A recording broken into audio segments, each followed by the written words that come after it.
ان الدین عند اللہ الاسلام۔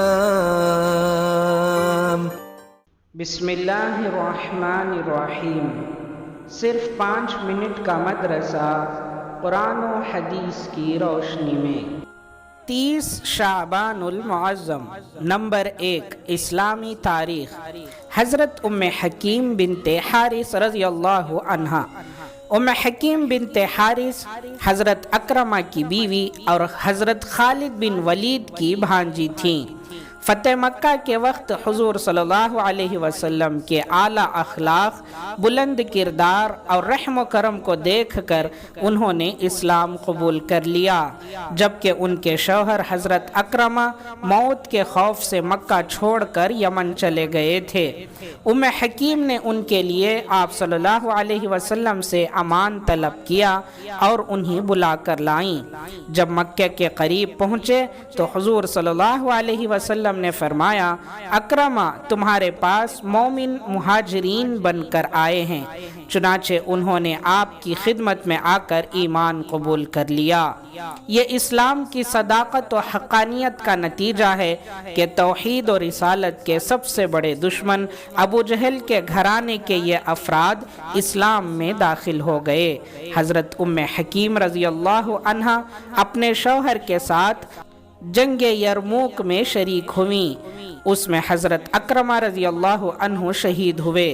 عدت کے بعد حضرت خالد بن سعید نے ان سے نکاح کر لیا اور تمام مجاہدین کو ولیمے کی دعوت دی۔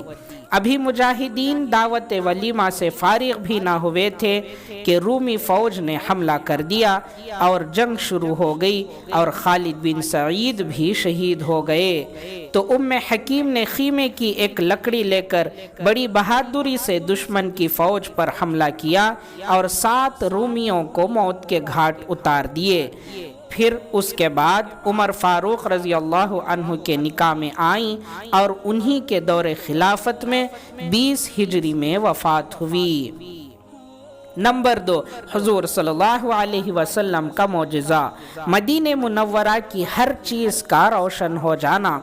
حضرت انس رضی اللہ عنہ فرماتے ہیں کہ جس دن رسول اللہ صلی اللہ علیہ وسلم ہجرت کر کے مدینہ منورہ تشریف لائے، اس دن آپ صلی اللہ علیہ وسلم کی آمد کی برکت سے مدینہ منورہ کی ہر چیز روشن ہو گئی، اور جس دن رسول اللہ صلی اللہ علیہ وسلم نے اس دنیا سے پردہ فرمایا، اس دن آپ صلی اللہ علیہ وسلم کے چلے جانے سے مدینہ منورہ کی ہر چیز پر اندھیرا چھا گیا۔ ترمذی۔ نمبر 3، ایک فرض کے بارے میں سجدہ سہو کرنا۔ رسول اللہ صلی اللہ علیہ وسلم نے فرمایا، جب تم میں سے کسی کو نماز میں بھول چوک ہو جائے تو سجدہ سہو کر لے۔ مسلم۔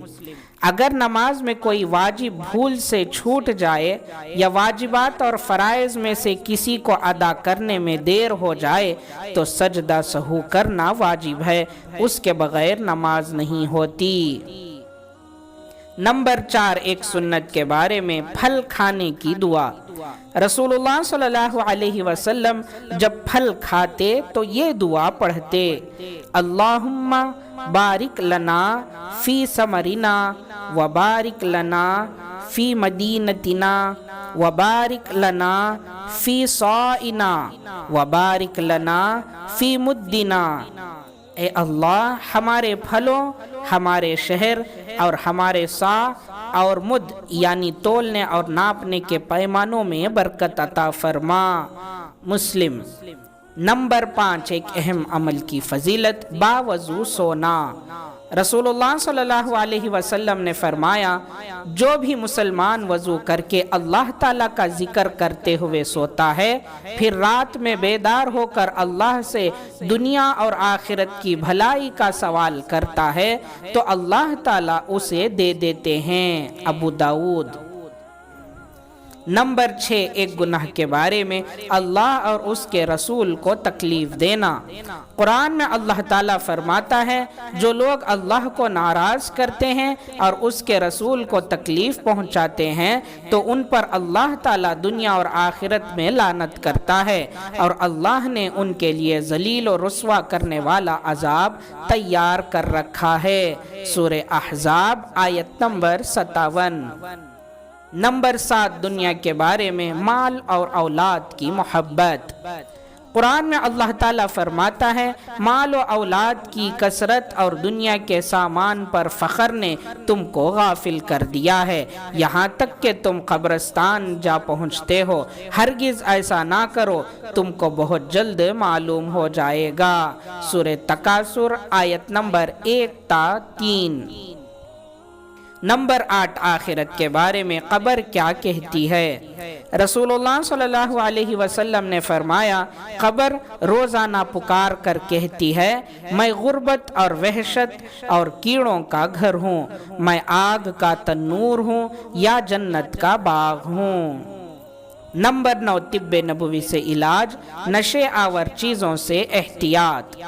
حضرت ام سلمہ رضی اللہ عنہا فرماتی ہیں کہ رسول اللہ صلی اللہ علیہ وسلم نے ہر نشے والی اور عقل میں خرابی پیدا کرنے والی چیزوں سے روکا ہے۔ ابو داؤد۔ اطباء کہتے ہیں کہ نشے والی چیزوں کے نقصان دہ اثرات سب سے زیادہ دماغ پر ظاہر ہوتے ہیں، لہٰذا اس سے بچنے کی سخت ضرورت ہے۔ نمبر 10، نبی صلی اللہ علیہ وسلم کی نصیحت۔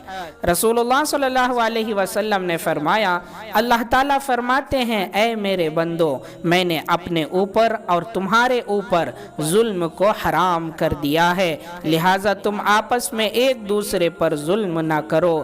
میرے بندو تم میں کا ہر آدمی سیدھی راہ سے بھٹکا ہوا ہے، مگر میں جس کو ہدایت سے نواز دوں، لہٰذا تم مجھ سے ہدایت طلب کرو، میں تم کو ہدایت دوں گا۔ اے میرے بندو تم میں کا ہر آدمی بھوکا ہے، مگر میں جس کو کھلاؤں، لہٰذا مجھ سے کھانا طلب کرتے رہو، میں دیتا رہوں گا۔ اے میرے بندو تم میں کا ہر آدمی ننگا ہے، مگر جس کو میں کپڑے پہنا دوں، لہٰذا تم مجھ سے کپڑا طلب کرتے رہو، میں دیتا رہوں گا۔ اے میرے بندو تم رات دن گناہ کرتے رہتے ہو اور گناہ معاف کرنے والا میں ہی ہوں، لہٰذا تم مجھ سے مغفرت طلب کرتے رہو، میں معاف کرتا رہوں گا۔ مسلم۔ نمبر 11، دین کی بات پھیلانا۔ آپ نے جو باتیں سنی ہیں ان تمام باتوں کو دوسروں تک پھیلانے کی کوشش کریں تاکہ ساری امت عمل کرنے والی بن جائے انشاءاللہ۔